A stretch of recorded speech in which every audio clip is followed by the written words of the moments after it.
കഴിഞ്ഞ കുറച്ചു ദിവസങ്ങളായി സോഷ്യൽ മീഡിയ സ്റ്റാറും ട്രാൻസ് വുമൺ കൂടിയായ ജാസി വാർത്തകളിൽ നിറയുകയാണ്.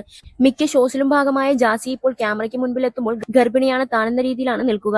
ലിറ്റിൽ ബേബി ബമ്പിൽ തഴുകുന്നതും ഇടയ്ക്ക് കുഞ്ഞു ചവിട്ടുന്നുണ്ട് എന്ന ഭാവത്തിൽ വേദന കാണിക്കുന്നതുമെല്ലാം ഈ അടുത്ത പ്രചരിച്ച വീഡിയോസിൽ നിറഞ്ഞ കാഴ്ചയാണ്. ലെറ്റ്സ് വെയിറ്റ്, ഞാൻ ഒരു അമ്മയാകും, ആ അനുഭവത്തിനായി കാത്തിരിക്കുന്നു എന്നാണ് ജാസി മാധ്യമങ്ങളോട് പറയുന്നത്. നയൻതാരയ്ക്ക് 2 കുഞ്ഞുങ്ങളുണ്ട്. അവർ ഗർഭം ധരിച്ചിട്ടോ പ്രസവിച്ചിട്ടാണോ രണ്ട് കുഞ്ഞുങ്ങളെ അവർ വളർത്തുന്നത്? അവർ എങ്ങനെയാണ് 2 കുഞ്ഞുങ്ങളുടെ അമ്മയായത്? അധികം വൈകാതെ ഞാനും അമ്മയാകും. അത് എങ്ങനെയെന്നൊക്കെ തീർത്തും വ്യക്തിപരമാണ്. ഞങ്ങളുടെ പ്രൈവസിയാണ് എന്നും ജാസി പറയുന്നുണ്ട്.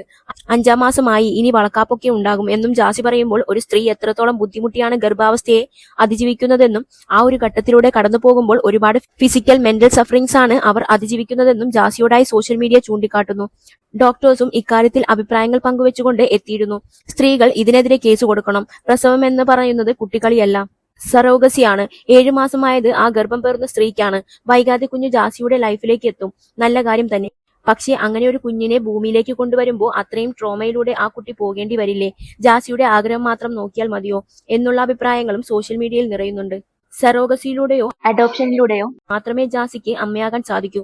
ഇതിനു മുൻപും ട്രാൻസ് ലേഡീസ് അമ്മയാകാൻ തയ്യാറെടുപ്പുകൾ നടത്തിയിരുന്നു. എന്നാൽ സ്ത്രീ ഉടലിൽ നിന്നും പുരുഷനാകുന്ന ആൾക്ക് യൂട്രസ് റിമൂവ് ചെയ്തില്ലെങ്കിൽ ഗർഭം ധരിക്കാം. ആൺ ഉടലിൽ നിന്നും പെണ്ണായി മാറുന്ന ആളുടെ ശരീരത്തിൽ ഇതുവരെയും യൂട്രസ് ട്രാൻസ്പ്ലാന്റേഷൻ സാധ്യമായിട്ടില്ല. അങ്ങനെയെങ്കിൽ ഓർഗാനിക് രീതിയിലുള്ള ഗർഭധാരണം ജാസിക്ക് സാധ്യമല്ലെന്നും ഡോക്ടർമാർ തന്നെ സാക്ഷ്യപ്പെടുത്തുന്നു.